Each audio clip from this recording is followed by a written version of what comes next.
Which of the following cardiac enzymes is considered the most specific marker for myocardial damage?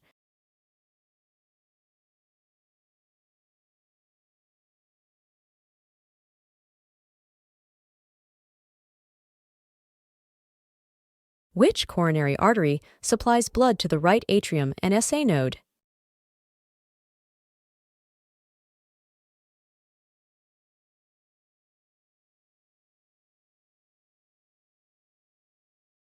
Which medication is commonly used to treat stable angina by reducing myocardial oxygen demand and improving coronary blood flow?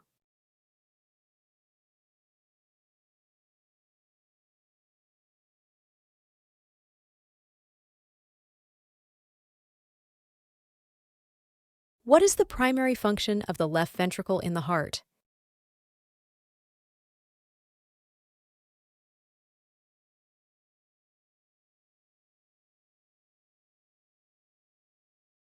What is the term for the condition in which there is an abnormal enlargement of the heart's chambers, leading to decreased contractility?